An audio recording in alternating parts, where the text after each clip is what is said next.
This is the view from our kitchen windows, with the mill stream flowing under the bridges and down to meet the river at the other end of the garden. And as you come closer, you can now see the two big windows and the stable doors themselves that lead into the kitchen. And sitting outside them holding watch is our favourite West Highland, Mademoiselle Lolita Saltina Cradock, because she's not quite a lady, but we adore her. And so, welcome to our own kitchens at last, instead of studio ones in which we've cooked all these years. This kitchen, from the very beginning of its design, had a leitmotif or slogan. We are sick of cooking with our faces to the wall, so we've moved to the middle of the two rooms, now one, which make up our kitchen. Come and have a quick glimpse at some of the other we're not going to use. Cupboards, of course, masses of them. Spit, proper one, proper grill, proper oven built in the wall there rather, and cupboards all the way along here. And here, the juniors unit, only two of them here at the moment, young Pete, whom you all know. They have a cooker there where Sally is standing. She's a newcomer to us, but a very talented one. Teak underneath there, marble under here, and everything to strip away and slot out of the way when we don't want it.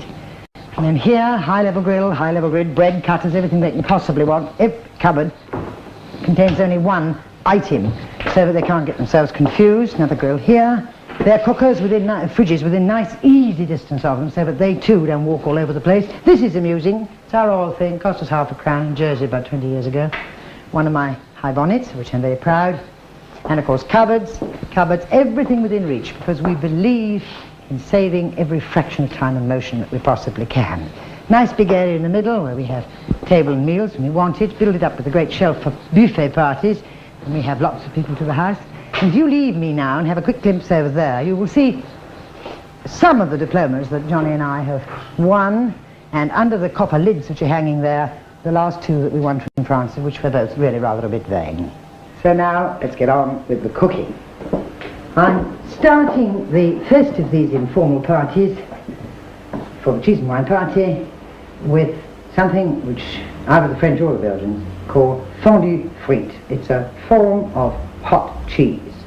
I won't explain it first. I'll get something done and then I'll explain afterwards. It's not exactly extravagant. You use a pound of cooked sieved potatoes in what is called Duchess potato, which we've done together. It simply means that you rub all the spuds through a sieve when they're steamed, and then you dry them out a little bit in a clean pan, and then, thank you Peter, and then you add a little bit of egg and salt and pepper and butter, and that is 1/4 of a pound of the absolutely essential Gruyere cheese.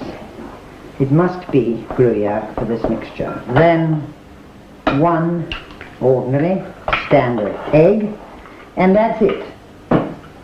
Except for real salt, that's French cooking salt, gros sel, proper peppercorns, ground in a mill. Now, Pete, if you'll come and take those for me, I'll be glad, because you give me more space. Thank you, love. And you start with just the ordinary spatula, beating the mixture together. Now, these are going to be rolled into fat sausages, and you can see for yourself that is a very loose and flabby mixture, which won't respond very happily to being rolled into fat sausages. So I want you to watch this bit very, very carefully for me and see how it works. I use about that, which is approximately, so she's dropping it, well, a fraction under 1/4 of an ounce.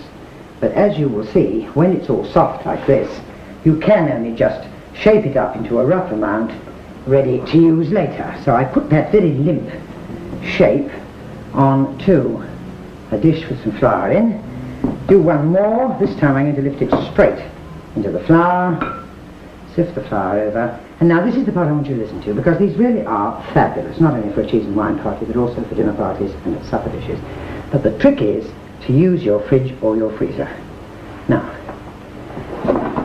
Peter will take these for me, and we'll lose this in a moment, and I will explain while he's bringing the others out. I put some, because I wanted them in a hurry, into the freezer, reshaped them in flour, and did them again, which you obviously don't want to see twice. And then they come out looking like this. See? Shake off the surface flour. When they're really hard, then you just ladle some raw beaten egg over them. I'll put 2 in and fry them straight away. I've got another lot at this moment, which we did literally 10 minutes ago. We finished 10 minutes ago. In the oven after frying, and in one of the ovens in this unit of mine, and you will see them when they come out. I'm going to bring the breadcrumbs towards me, get that out of the way, and you can really get a clear view of what's happening. Up. Make certain that the tips are covered with egg too. Try to realise that that very soft gooey mixture, which is all runny when it's been fried, has only the protective wall of the flour, egg and fine breadcrumbs to stand between it and failure, which means the whole thing oozes out all over the pan. So now that one's ready. Let's do the other one. Make sure the ends are covered. That's why I keep a spoon in here in case there are any gaps. And bury again, and then you fry in slightly smoking hot oil.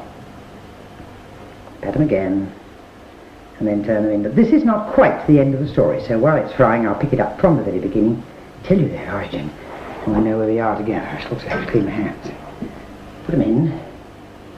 So, lower them into the slightly smoking hot oil, and now we can talk for a minute while they look after themselves. Fondue frite is in dispute as a matter of origin as to whether it is French or Belgian, but it is not. It's not a question of cheese when you use the word fondue. I do want to get this across to you. You fondue in classic cooking all sorts of kind of vegetables by cooking them to a pulp and a little bit of butter. The actual cheese fondue, which is the great collection that come from the different cantons of Switzerland, I'm going to show you in the second program when Johnny comes in and does the wines with me and we complete the first party together. These, when they come out of here from their frying, because they fry very quickly indeed, about a minute all told, will still not be fondued in the middle because they are a nice light golden brown on the outside long before they're gooey in the middle. This is rather good for the housewife, because how it works is this. She comes down when she's got her cheese and wine party, the cold things are on the table ready and the wines are all good get with. She's had her bath, her face is done, she's ready except for putting her frock on, and she fries them.